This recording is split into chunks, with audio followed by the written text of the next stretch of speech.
Well, hello everyone. It is time for another brief update concerning what Smoky Valley schools are doing in dealing with the coronavirus issue. We just got off a conference call. I know it's a Saturday. Today is March 14th. Um, with the Commissioner of Education, Dr. Randy Watson. Just because it's a weekend, it's not stopping Kansas State Department from working overtime, and we appreciate that as they gather information and facts, being extremely transparent and sharing information with us as much as they possibly can.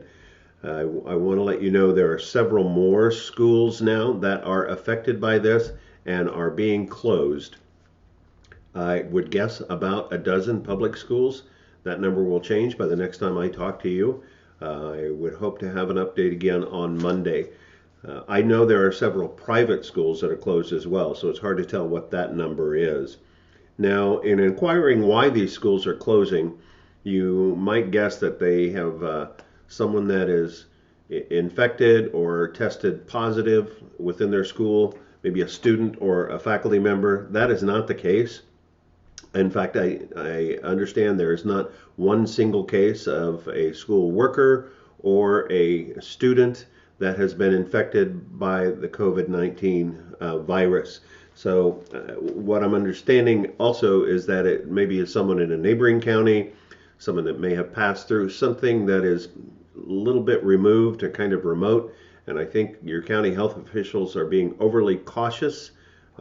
Maybe we're seeing they could be a tiny bit inconsistent. So what someone in McPherson County may decide might be different than what someone from Geary County, Osage County, might determine whether a school should close or not. They are continuing to provide us with new guidelines. One of the things we're talking about right now is how many students we can have in a classroom and the space that needs to be provided. I think some of the schools are having a very difficult time with that, and I know that we may struggle a little bit keeping 6 foot distance between students. 100 is the maximum that we can have at a gathering. So if we were in the middle of basketball season, that would not happen. We wouldn't be able to play a basketball game. We may be able to play a basketball game and invite parents only or no spectators at all. So we'll have to see what happens with the spring sports or as we move forward with baseball, softball, track, tennis, those kinds of things. We'll look for more guidance from the Kansas State High School Activities Association. By the way, the Activities Association has just released that regional music festival. March 28th and April 4th have been canceled. Now, I think small groups are still intact, forensics, most everything else is. That's the only word that we have there.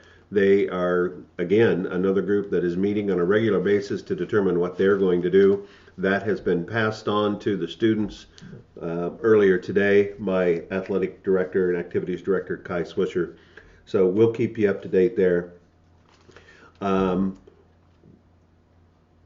believe that's all I'm going to have for you today. So I will get back with you when we get new information. I'm just grateful that it's spring break and we have time to gather information, work together as a group. Our board will probably have a special board meeting within the next week based upon the progression of this entire event.